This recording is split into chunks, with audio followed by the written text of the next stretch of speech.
What is going on, folks? It is Dr. Remy LeBeau, and I'm coming at you once again from the X-Lair to provide you my very deep and profoundly insightful thoughts into X-Men 97 Season 2, Episode 5, Weapon X, Lies, and DVDs. Now, if you're not from the 90s, you have no idea what this title is a reference to, so let me give you a little bit of a breakdown. Steven Soderbergh, one of our great artistic directors, he made a movie back in the 90s called Sex, Lies, and Videotape.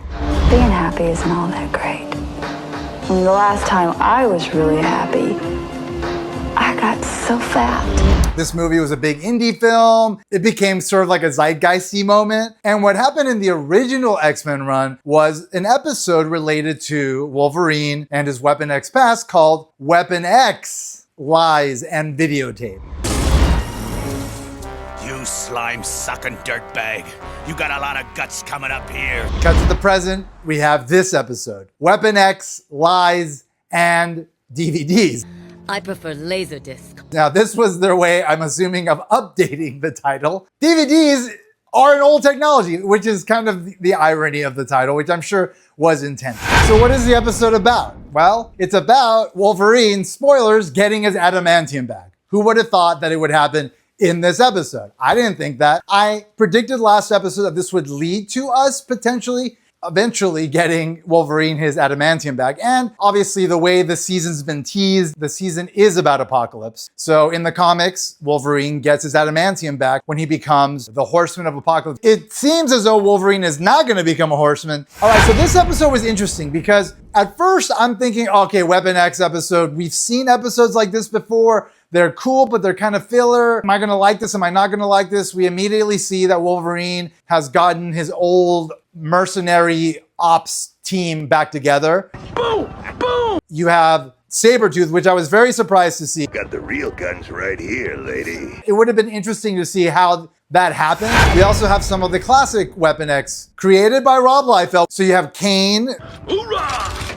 I believe was referred to as Weapon X when he was introduced. And then Maverick, I think, was also introduced in that era. Friendly friends, remember why we're here. I don't really care about Kane, and I don't really care about Maverick. And then, of course, you had Lady Deathstrike, Yuriko. And, of course, we have Morph. Can't wait to add to the memories. I like this sort of dynamic of Wolverine and Morph being explored in this way.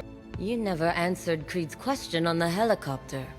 What is your stake in our nightmare? It's not explicit. It's not like in your face, but it is sort of like in the background, like what is going on here? So anyway, they're in this helicopter and the helicopter crashes. Kane is immediately taken out. Killed. No more mention of him, which I kind of like. And then the same thing happens to Maverick later. My theory. Rob Liefeld was on his podcast talking about how he gets paid when his characters are used. People have asked why Shatterstar and Feral and Domino aren't in there. I'm going to tell you, be honest. The honest truth is, if they include them, I would get compensation for them.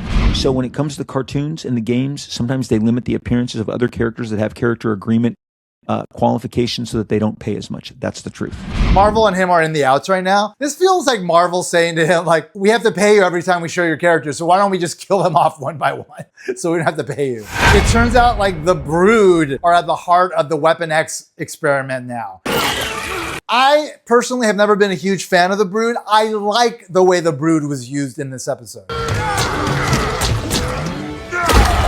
It was a way to have them in here, but without making them too much of a thing. Wolverine infected by the Brood, which is a callback to that one issue that has him in the cover as exactly what we saw here. I love that. But it wasn't necessarily about the Brood. It was about Wolverine wanting to get his adamantium back. We're at the facility, and initially there's this question of like, who's infected by the Brood, which was a clear callback to John Carpenter's The Thing. Who's to say you didn't suck face with one of those things, and now you're infected like Cornelius? Didn't see you after the crash either.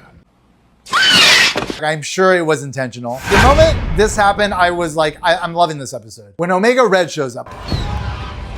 Just another chaotic variable, so I was like, great. Anyway, battling going on, and then Wolverine got his adamantium back. It was fairly simple. The highlight of this episode for me was when they were looking at the DVDs, there was one that said Phantom X on there. Phantom X is one of my favorite new characters. He's another one of Grant Morrison's creations. He's like this French super mutant assassin Weapon 11, I really like him almost as much as I like Gambit. Like they both kind of have that French adjacent swagger, which is super fun. So happy to see that. That means that either it's just an Easter egg or we're gonna see Phantom X eventually.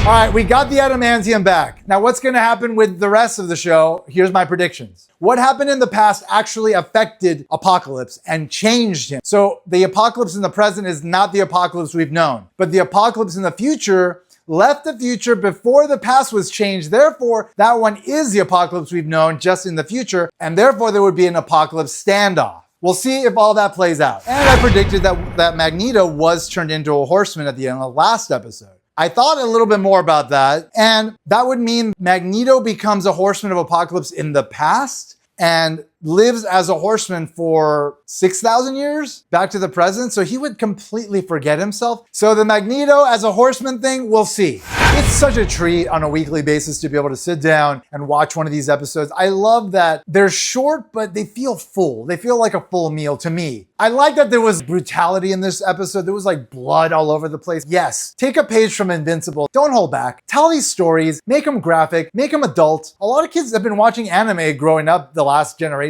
All of that is very brutal and bloody. And I'm glad they are going there with this. And I hope they continue because the stakes need to be at this level. The seriousness needs to be that high so that everybody takes it seriously because it is actually worthy of people's attention. We have 4 more episodes in the season. I believe we're going to get some really good stuff. I really, really, truly do. Let's see if my predictions pan out. And as always, I want to remind you that if you have not already, you better put an X in the box because ain't nobody checking me. Take care, folks. Bye-bye.